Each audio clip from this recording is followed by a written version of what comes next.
Greetings and welcome to another GatherVerse Safety Roundtable discussion, our second one that we've had of today, coming off the heels of that fireside chat discussion with Lindsay Gattal and Sabrina Princess. And so we're here to arrive once again. Panelists, please mute your mics as we continue to be able to move forward and to be able to explore in this discussion on where we're at when it comes to this intersection of artificial intelligence, extended reality, and the idea and the consideration of safety when we look at boundaries of trust and safeguarding what matters most. And what matters most in this AI era when it comes to our safety? Well, we've assembled a roundtable discussion to be able to find out what matters most in this era, in this present time that we find ourselves in. But before we get started, we're going to introduce the panelists and go roundtable and round robin for this discussion to be able to chime in and to be able to focus on this specific. When I think about trust, it's one thing to have trust one to another with a human, with a peer. But now I have to begin thinking about trust because I'm having a new relationship with the machine. What does that mean in this era that we find ourselves in? We'll touch on that. But first, we have Liliana Mohi. Please introduce yourself and why you've arrived to the Safety Summit, please. Your mic, please. Hi, I'm Iuliana. I'm from Romania and I'm representing Smart Synergy. It's a startup where I'm trying to introduce virtual reality into areas that are connected with people, like human resources through trainings and in psychotherapy with using psychotherapy apps in virtual reality to help the patients and clients of psychotherapists to overcome their traumas much more easily. And I'm also trying to introduce virtual reality. Actually, I'm introducing it already into well-being programs for corporate employees so that we can help them to take a break from the work and disconnect from the pressure of their jobs. Why have you arrived here today at the Safety Summit? I came here because I'm trying to send a message, usually in the community and also globally, if I can. I'm trying to send a message that we can use technology to empower our human sides. And it's very important to teach our ethical and moral behavior on how to use this technology in a safety way, not in a way that only tries to bring profit to ourselves, but also in a way that we can provide humanity in the world and also for ourselves. Thank you for sharing that, and we welcome you. Key Jones, we're very happy to have you with us. Please share. Hi, greetings, everyone. Very glad to be here. I am the Chief Executive Officer of Black Girl AI, and what led me to this panel is what I'm very passionate about, and that is safety in AI, because we deal with young girls ages 8 to 19 years old, and we definitely want them to be able to maneuver through all of this stuff very safely and also educate their parents as well in the meantime. So that's what brought me to this panel, to learn more. Thanks for having me. What a relief, and we're very happy to have you, that our roundtable experts that we have at GatherVerse also have a desire to want to learn. And yes. I believe that I share in that same thing with the over almost 700 different roundtables, talks, and firesides we've been very fortunate to have. I feel more of a student every time. Yes, it's never ending. It's not a stop to this. It's moving so rapidly. We have to try to stay abreast of it. That's right, Key. We're very happy to have you. Cheryl, please. Nice to meet you all. My name is Cheryl Streiselka. I am a people and culture executive. I come from a lot of innovative spaces. I've been in virtual reality industries before. I'm currently in the safety and security space. And so the reason for joining this panel today is really because we have a responsibility as leaders in human resources to not only honor the integrity of our paying customers' data and information, but also our employees' physical and psychological safety. So I'm here also to be speaking on it, but to be learning like my colleagues. Very excited to be here. Indeed, it's trust in data. How tantamount is that right now in this in this AI era of hyperscale. We're very happy to have you. Adil, please. Yeah, thank you so much. So hello everyone, I am Adil Latif. I am the founder of Tickets Ninjas, and as someone who is deeply passionate about technology and innovation, I have a particular interest in cybersecurity and the role that artificial intelligence can play in enhancing it. I firmly believe that in today's interconnected world, securing our digital infrastructure is more important than ever. And I am excited to pursue my degree in cybersecurity in future to address the growing challenges in this space. And that I mentioned, I am a second year BTech student specializing in computer science engineering at Mahatma Gandhi Central University, Bihar. So, in addition to my academic pursuits, I am also the founder of Tickets Ninjas, a community-driven initiative focused on helping students to develop their technical skill and grow in their careers. So I am committed. I am committed to integrating cybersecurity and AI related opportunities into our offering, helping future technologists. Adil, we're very happy to have you, and we do have such a place in our technical hearts for our cybersecurity frontline. And thank you for being able to join us. You're definitely standing on the front line of what we need when it comes to defense tech and safeguarding that, which we have such a need when it comes to trust. And I'm going to skip over to Russell in a moment. Many of you already know who Russell Bundy is here with GatherVerse. And Stefan, we're going to harden right over to you. We're happy to have you. And who are you, and why have you arrived to the GatherVerse Safety Summit, sir? Your microphone, Stefan. Sir, I joined this event because cybersecurity has become a vital area of focusing. No. It's Stefan's turn. No. Yeah, sorry, sir. Yes, of course. Stefan, please, your mic.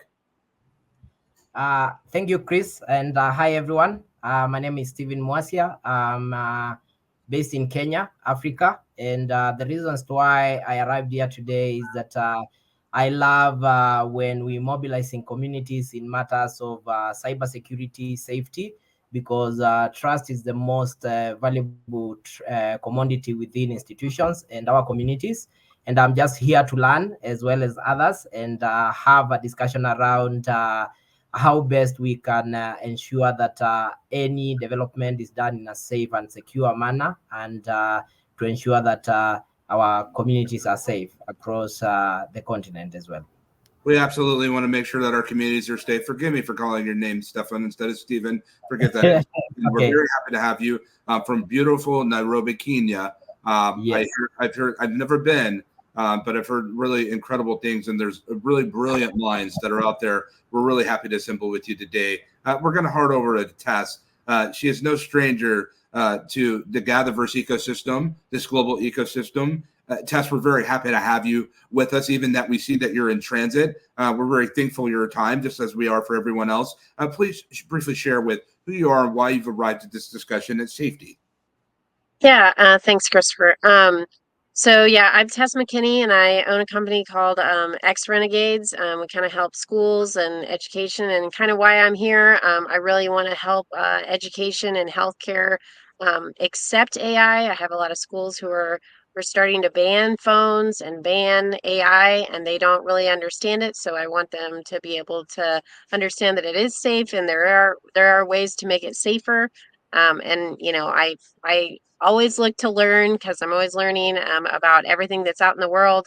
And so I will most likely learn from everyone on this panel. I just, want people to understand that there is a safe way to use it and a very productive way, and that it is the future. So I'm very happy to be here. Thank you.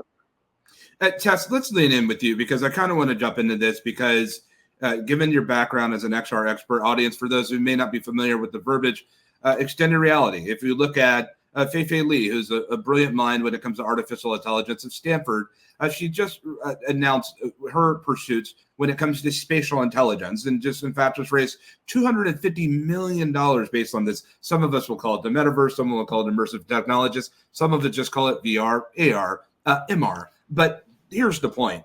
We're looking at the optimistic opportunity of these technologies coming together, marrying up, if you will. It's really almost difficult to separate them considering the relationship that they have, because we're prompting to our platforms now, but really soon we'll be interacting with them in ways we never even thought, perhaps having sushi on a Friday night with Siri. I can see this and envision this happening, but let me not be a futurist of the world. And someone said, Chris, you said that I would have sushi with Cortana or Bixby or Alexa at some point, and that never came to pass. I think it will. Please don't hold me to it. But Tess, there's an opportunity, but there's a real threat. What's the opportunity? What's the threat?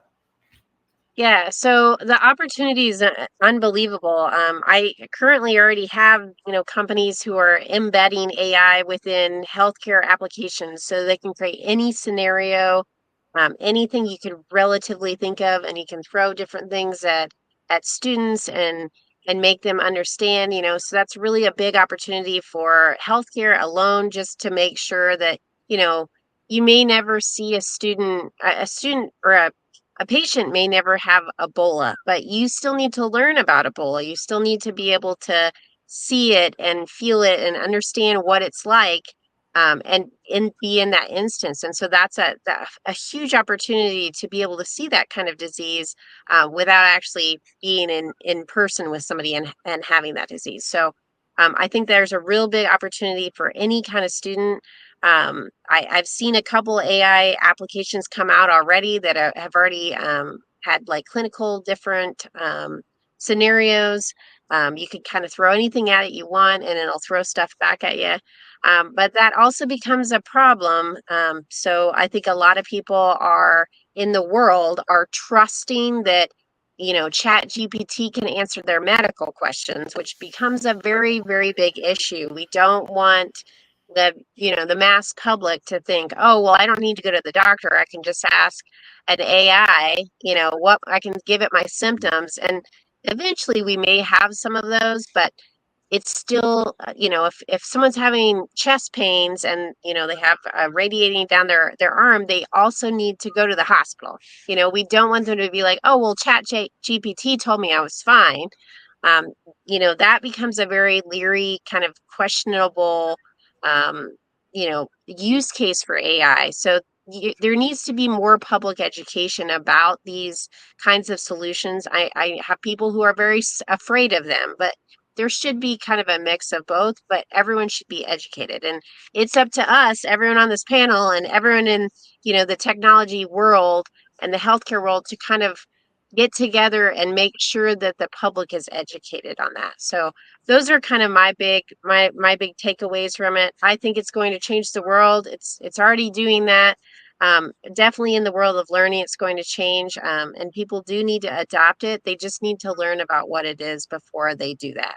Sure, and thank you. And Key, I want to be able to immediately leap into what we're just very incredibly covered with Tess, because it lends to me the consideration, instead of us putting so much focus on saying, hey, ChatGPT, hey, Anthropic, you better build a safe model. It seems to me that we need to be equipped with understanding trust and understanding how to use these models, how to interact with them, managing our own expectations when we're dealing with these models. Do we have enough people that are teaching and training the world on how to consume? Because we're consuming at a rate we've never seen technology adopted before, contemporary at our time. What does that mean with the work that you're doing with Black Girl AI and teaching audiences and the consumer on how to use this technology?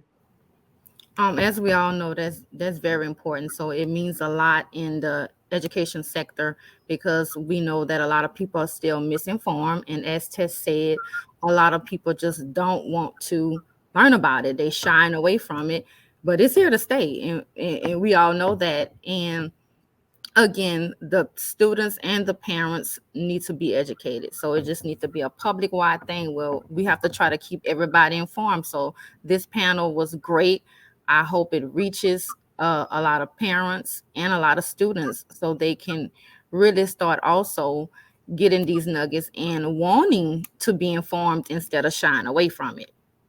Indeed. So, and thank you for sharing that. And Liliana, we'll kick right into you, because we are on the subject of dealing with hyper-realistic immersive simulation, or dealing with going into virtual ecosystems of interaction and communication, with the real concern and the consideration that when I interact with this artificial intelligence model, of whichever one that I'll interact from, whatever family of models that I'm interacting with, knowing the reality is that XR is pairing with this one day, and XR, and to some degree, if we look at the Kodak avatar that's made by Meta, or some of the astonishing technology that Mark Zuckerberg just recently revealed at Connect, which is just game-changing. Billions of dollars has been invested in creating these immersive experiences. With the leadership and the work that you're doing, how do you safeguard clients and customers in this world so that they can understand that my body autonomy is now part of the equation?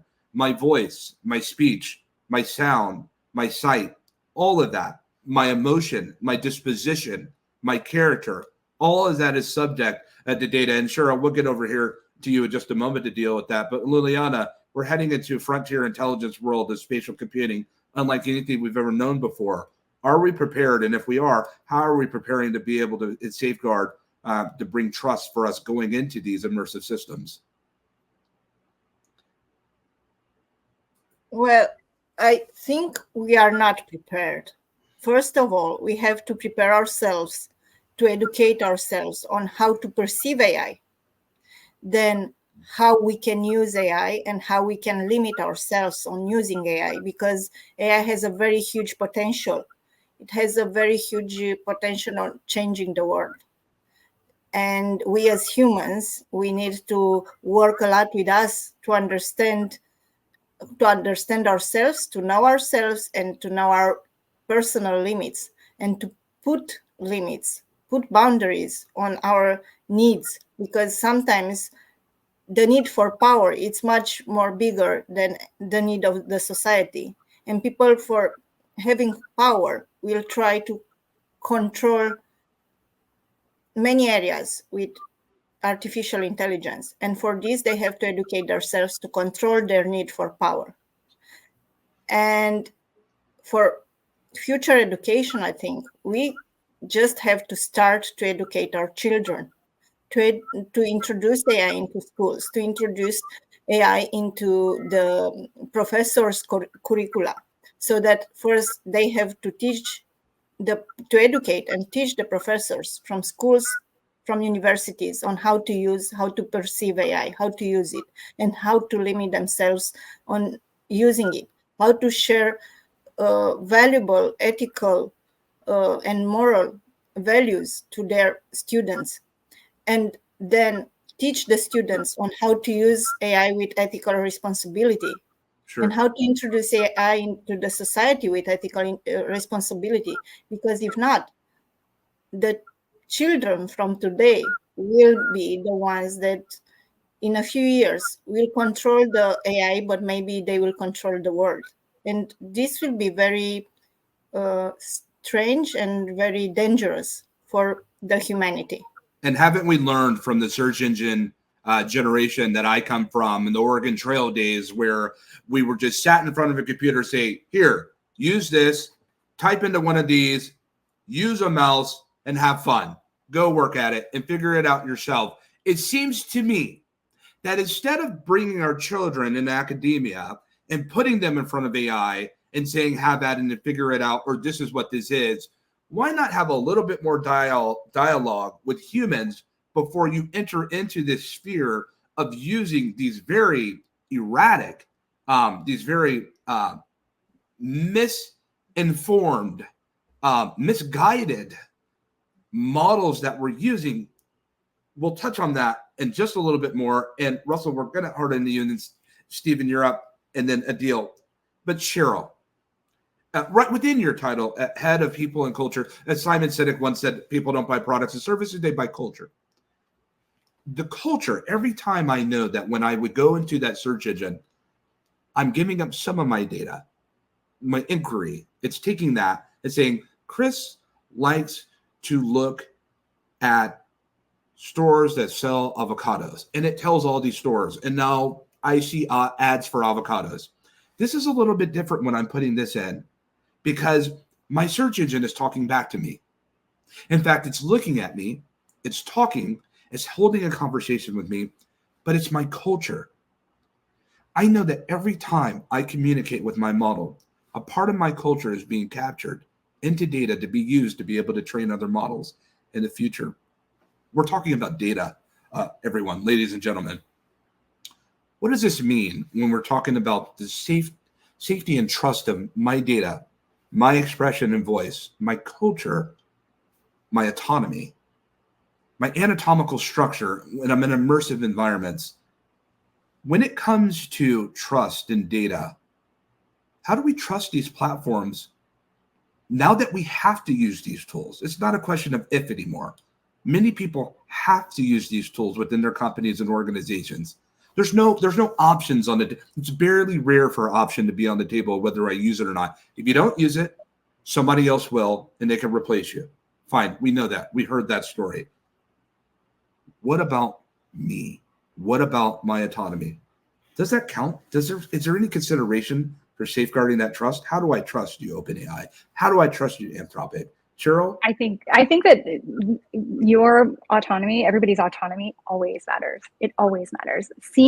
Coming from a lens of the head of people and culture, I always think about it of how does this impact my employees and what are the repercussions if we do this wrong. So I think most importantly, it's about managing expectations, clear communication, transparency about what tools we're using, the capabilities of the tool, the limitations of the tool, how we're using their data, and more importantly, how we address if there is a mistake made or a breach. How do we then address that the mistake was made? How are we as transparent as possible about how we're going to fix it, how we're going to mitigate the risk in the future?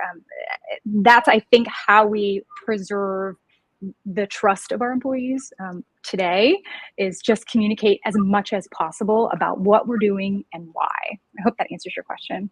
It seems to me that that's a brilliant answer to that question, because companies, corporations, even startups, I love our startup communities. If you're going to require for your employees to use any type of AI, really any type of technology, let them know what it is that they're using. Let them know that they can trust it, because I personally know from one of the clients that I advise and that I've advised that they're one of the biggest entertainment platforms in the world. They deployed AI within their organization. I won't say their names. They deployed AI within their organization, and the AI wasn't doing what it is that they deployed it for it to do. And within the company ecosystem, there were many people that were affected by the biases that it implemented and it exuded. And when you talk to the senior vice president, they had very little answer as to what it is that they should do. If you're going to adopt artificial intelligence and even build your own model, know the relationship, know the capabilities, and know what it might mean for your company. And this is what I do believe that we call ethical governance. Russell, how do we verify? How do we talk to that senior vice president or leadership executive or manager or startup founder? What tools can we maybe imagine in the future that we can have to almost assure that they're using a model that speaks to their interests of ethics and safety? Yeah, I mean, I think having a sort of not only just the universal verification framework, but also having a verification tool which can be globally used and globally used in multi sectors and areas. I think having that and having a place where everyone can collaborate and come to and to build the framework within that, and also be able to have that tool which people can use to be able to verify everything. I think that'll become a key tool and a key part within these companies, so that they can use AI in a certain way and be able to use the model for what it's supposed to be used for, not for like other purposes or be used in a bad way or any sort of unbiased or anything like that, which internally within companies can happen sometimes. You mean a verification tool that goes where I go? It sees what I see. It's almost like my AI companion that's on a defensive schema for my own self and protecting my interest and making sure to say, Chris, that which what it just said, you may want to check that. Or if I'm interacting with so many different things that I'm so used to interacting with in my phone and in my devices, all these applications are going the way of intelligence. And now they're integrating that into the platform. And I don't know if I'm communicating with human communication, if it's something that's written out or not. Wouldn't it be nice? Is that what you're saying, Russell? That I can have an AI companion that can help verify and let me know that whatever I'm seeing, it was deployed and made by some type of model? yeah, you can think of it as like your co-pilot, right? That goes around with you everywhere and can verify anything in front of you, whether it's a deep fake, whether this is an actual real person in video, anything along those sort of lines, plus even deeper as well. I think, yeah, having that verification tool to be able to do that, no matter what the problem is or whatever you're facing, absolutely having a tool like a verification tool like that is extremely important. I think for everyone here across the world that can personally use it, but also within companies too, at corporate level, I think that's going to be really important, and that's why the universal verification framework is so important behind all this as well, because that will set the standards for across the world in kind of what that verification level is and what people all the companies, all the AI companies, etc., would follow. Stephen, why does that matter? Because here, Russell, he's in the UK, you're in beautiful Kenya. And when I think about this, a universal verification system or framework, but how do we come together and arrive to it becoming truly universal and not just defined by us here in the West? That's been a concern, or just being defined specifically and squarely in the East, if you will. What does it mean that you are a stakeholder, and how do you contribute your narrative and culture to this? And how do we keep businesses to maintain transparency and AI operations to build user trust?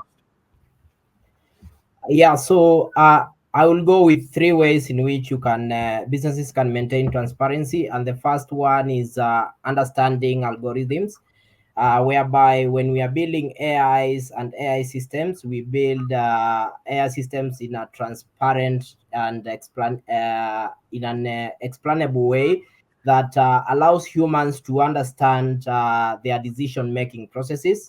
And also, there's also an aspect of bias mitigation, whereby when we addressing biases within the AI, it to be able to prevent discriminatory, outcomes through the AI. And the other aspect is also having an auditable system, whereby when we're building the AIs, we can be able to audit the AI systems to just build that trust with the users as well. Indeed. Oh, gosh, I just want to go back to something that Cheryl said, but I won't. Adil, from what you're seeing, when we talk about interacting with the present models that are out there, whether it's through Mistral, with their large model, or whether we're dealing with Llama 3.2 that was just recently deployed, a rather incredible open source platform, extraordinarily powerful, 3.1 and 3.2. But at any rate, do you feel as if when you interact with these models, that it's giving you the information you need to be able to gain and earn your trust? Adil, your microphone. Hello. Am I audible? I can hear you. Hello. Go ahead, please. Yeah, sure. So when interacting with large models, such as those used in AI-powered tools and assistants, the process involves a detailed exchange of information between the user and the model. Because if we will give a user input, the interaction begins with the user. Means the interaction with any AI begins with the user providing an input or prompt. So this can range from a question or request for the information, instructions for generating text, or more complex queries like code generation or translation, or even creating writing. Like take an example that simple prompt is what is the capital of France. So the complex prompt and the complex prompt is generate a Python code to calculate the Fibonacci sequence. So and the other thing is model interpretation. So once the input is received in any AI model, the LLM processes it based on the data and algorithms that we have provided, and it has been trained on. So LLMs like GPT or Model 2 generative pretend transformer have been trained on large data sets, like comprising books, websites, articles, like ChatGPT, Google's for ChatGPT, and A's for Microsoft Copilot, and other form of text maybe. So these models understand patterns in language, allowing them to generate responses that. Yes, but Adil, let me get back to the question I asked. I really want to address that. When you go and deal with these models, do you feel that it is safe and that it's trustworthy to be able to earn your trust? And do you feel like they can do more to be able to earn your trust when you're using these models? Okay. How to earn trust? Yeah. So basically, when interacting with these models, so it's natural to be concerned about safety and trust, especially in contexts where sensitive information is involved. So means the question is it safe to interaction with AI models? So LLM by designing are the tools meant to provide users with efficient and accurate responses based on vast training. However, the safety of these interactions depend on several factors, including how the system is designed, how data is handled through the backend, and the purpose of the interaction. So, Sure. when you interact with an AI model, means our input will be processed by the system, which may or may not store that data. Sure. So, trusted AI system should not store personal data or use it beyond the context of the session. And also, the main thing is bias and ethical consideration. So, AI models are trained on the large data sets, so some of which may contain biased information. This could potentially lead to biased or harmful impact or output if not managed properly by the backend. So this is particularly concerning in sensitive areas like healthcare or hiring. And yeah, so ethical AI, if we can say ethical AI, then trusted LLMs incorporate bias detection mechanisms. But Use does it and do enough, Luli? And thank you, Adil. We'll come back to you, Luliana. But does it do okay, yes, enough? Does it do enough when it comes to me interacting with these models as we know it? Luliana, Key, Cheryl. When I interact with these AI models that are out there, with these type of models that are deployed, that are so powerful, and most people do not know how to use them, and they've been using these models for 2 years now, if you will. New chain of thought reasoning comes to mind when these O1 preview for ChatGPT comes out, and there's little information on even how to use the model, let alone letting it know that I can trust it. I have real concerns. I almost stand in doubt, but perhaps that's just my own opinion, if you will. Liliana, do you feel there's a trust verification threshold that's already present when you interact with these models, or do you feel as if there's more room to be done? I think it's more a trendy activity for most of the people because ChatGPT is in trend and people are using it because it's in trend, but they are not educating themselves on how to use it. And this is what I mentioned before. We need to educate people on how to perceive and use AI. AI is not just a chatbot that you can talk and ask where you can find restaurants or nice places to organize an event. AI could be a very good companion if you know how to ask him and also how to verify the answers that this companion can give you. It's very important to still use your critical thinking and not put all your trust in a machine, actually, because even machines can deliver you some missed informations or some data that is not very sure. So it's very important to use our critical thinking when we formulate the prompts for ChatGPT, for example, or for other AI systems, and then to use our critical thinking on analyzing the answer. And also it's important for some answers that we receive from the ChatGPT, for example, it's important to add our personal value. We don't That's the thing that we talk about with alignment. Will AI align with my values? But when we talk about alignment, whose values? Vladimir Putin's? Kim Jong-un's? The other guy who's running for president? Yes. Who I won't name?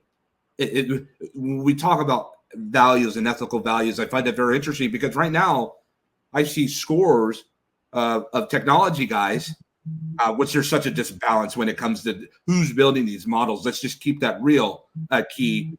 But what I see is a bunch of guys that are building these models, and to the culture of what Cheryl represents, they may not represent my culture.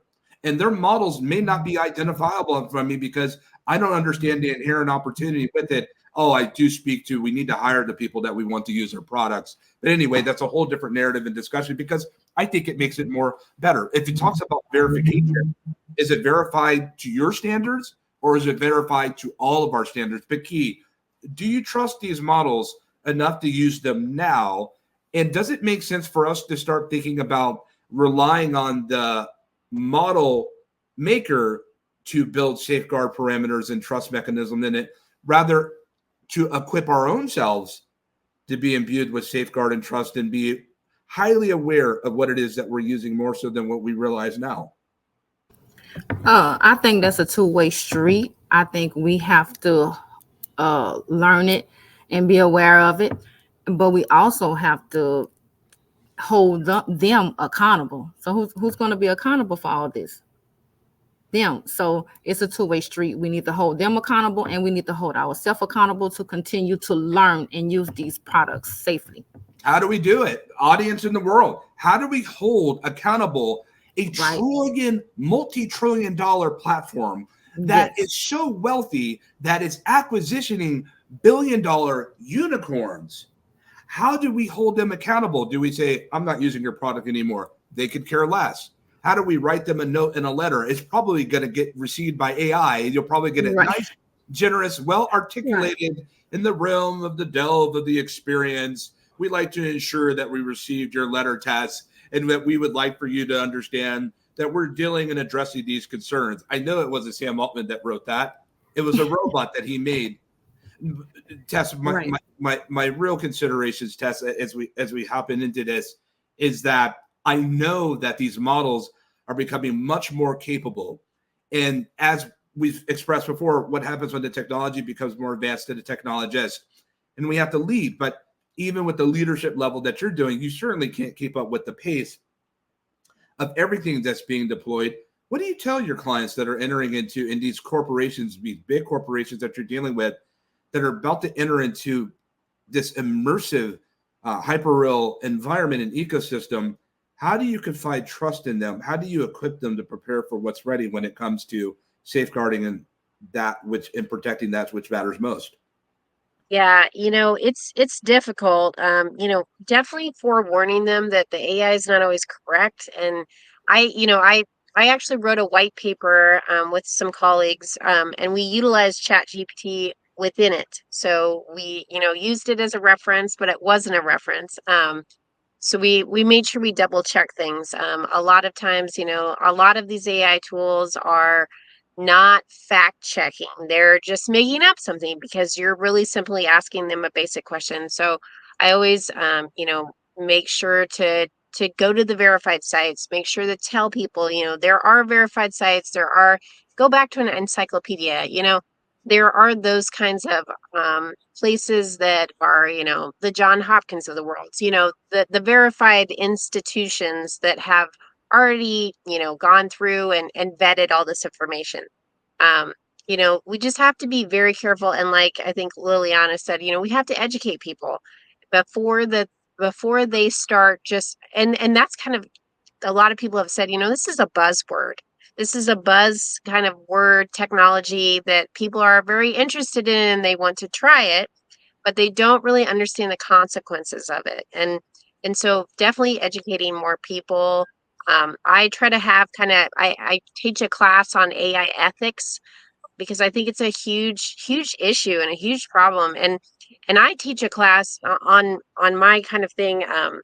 One of my things to teach about it is people are very worried that it will replace jobs. And it's not necessarily going to replace a job. I mean, it may replace some jobs, but it's going to help those people become more efficient and more understanding of like how much information is in the world. Obviously you don't know everything. I don't know everything. I don't know everything about AI, and I don't claim to. But it's a way to maybe harness more information. They don't even teach some things in school anymore. And like stuff I learned in school, they don't even teach in school before certain, they pick out pieces of history or whatever. Well, what if you want to learn about, the Great Depression, but you don't really know about it and your grandparents are passed away who went through it, so there's not really anyone to ask. But hopefully someone has built that into AI and it's been verified. But I always tell my clients, you need to make sure that it's legit. Like we asked ChatGPT for certain sources, and it gave us sources that were, either deleted or were not real. And so you really need to verify and vet that. And, on the AI piece, the kind of the network behind it, it Right. does need to be verified. And it does need, at some point I see people having their own AI and creating their own AI, but not everyone, my sister who's an 8th grade English teacher, she's probably not going to develop her own AI. But I want to develop my own AI so that it speaks my language and it's my culture and my personality or whatever. I can see that in the future. It's kind of how the internet kind of went crazy, and it was like the wild, wild west. So hopefully some of us harness that and educate enough people that we aren't, just spreading information that's wrong and bad. So definitely need to focus on that. What's so interesting about that statement, on top of all the other things you said, that it was like the internet was like the wild, wild west. My goodness gracious, we are still in the wild, wild west, if you ask me. And it seems to me that we have to realize just how quick this is happening. We're not that far from the 90s when most of this began to emerge. We're only here in 2024. It's still very much in its infancy. Russell, companies became tremendously wealthy overnight in the applications renaissance. And then we were hit by the biggest disruptor of our time, which wasn't technology. It was the pandemic. And we became more virtual in the past 65 months than we have the past 65 years. Here's my point. The biggest development of technology, singular, when it comes to what is the most advanced theme that we've known in technology, is undoubtedly communication. And now communication is at an accelerated fashion because we, as we are assembled here today, are using the cloud for us to be able to get together. But now we have more than just humans. We have machines that operate virtually in this cloud. And pretty soon, within the next 48 to 60 months, we're getting ready to have robots that are here tangibly with us. And about 2 to 3 robots, as Elon Musk had said, I don't quote him often, but I will quote that we have about 2 to 3 robot helpers per person in this world. That is a game change when you're introducing the prospect of a universal verification system. How do you get everybody to universally adopt a universal verification system where there's already so many different ethical governance structures and white papers that are sitting there collecting dust that have been put and invested in with real time by humans? How do we get people to be able to adopt this ethical framework that's universally needed more so than ever? Interesting question, actually. I think it's collaboration, right? And I think it's also bringing them to be able to have their input on the white paper. I think when it comes to everyone creating their own sort of framework and their own things internally, okay, cool. It helps them to a certain factor, as in like it will do certain parts of the safety and the sort of the verification part, etc. But the thing is, when you don't have a whole entire framework which can do on all the levels, rather than just doing one framework with one piece or one framework with another piece, that's where the issues come in, because there are gaps, there are holes, and then you only need one of those holes to go wrong, and that's it. Bad AI comes out, and the world changes. So I think the universal verification framework is extremely important, because if the idea of the framework is to cover all areas with all the verification parts, from accountability to trust to ethics to bias, etc. Sure. And I think all of these are important to be covered, because if you don't cover one of them right, I would like to see every single major contributor of AI deploying in the world, even all of those on open source platforms like Hugging Face. I would like, not to force, but I would like to inspire them to all of them take a universal verification framework to support that way of thinking, and to suggest for the end user that's using their platform to also vet and verify what it is that our platforms are giving you. I think that makes tremendous amounts of sense, so that they're saying, listen, we want you to use our platform. In fact, we want you to pay for it. We'll have a freemium version, but we also want you to use a verification system that's not made by us, but that we partner with to help keep us right in a good way. Cheryl, how can we safeguard personal data while still leveraging AI for its full potential? Because, like I said, we still have to use it, but how can we safeguard our personal data while still using these models knowingly what we may be giving them in the process? On the technological side, there's having strong data encryption, anonymization techniques, things like that, making sure that users have control over their own data. I think is really important, but we can't remove the human. Everybody's touched on this a bit. We can't remove the human piece from it. The person that's verifying that what we're finding, what we're gathering from this is actually true and usable.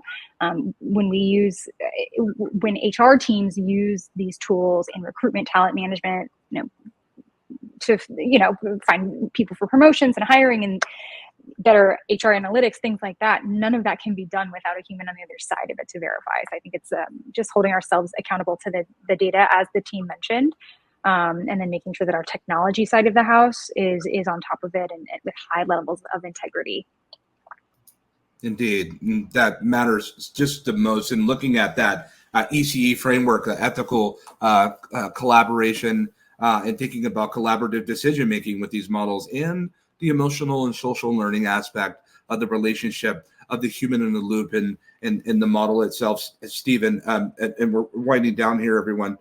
Stephen, when I think about what everyone's been saying and the remarks that have been expressed, all the way from safeguarding and making sure that we're educating our own selves, making sure that we put in pre-filters before we put this level of technology or applied science in front of our children, even in front of our own selves, making sure that we are safeguarding and protecting our own selves as adults. Because if we think it's fine, then we'll think it's fine. If I take a taste of the pudding, it's fine. Here, my son, here, my daughter, you can have some too. But it may not be until we evaluate and find out that that pudding is filled with a lot of stuff that we don't want in our bodies. Stephen, when it comes to AI in the African ecosystem, because I've come to realize that every continent in the world is just so different. I want you to speak from your heart. I know you have notes, but I want you to speak from your heart. What are you safeguarding and protecting and trusting the most when it comes to not only you, but your whole entire culture? How do you preserve that? How do you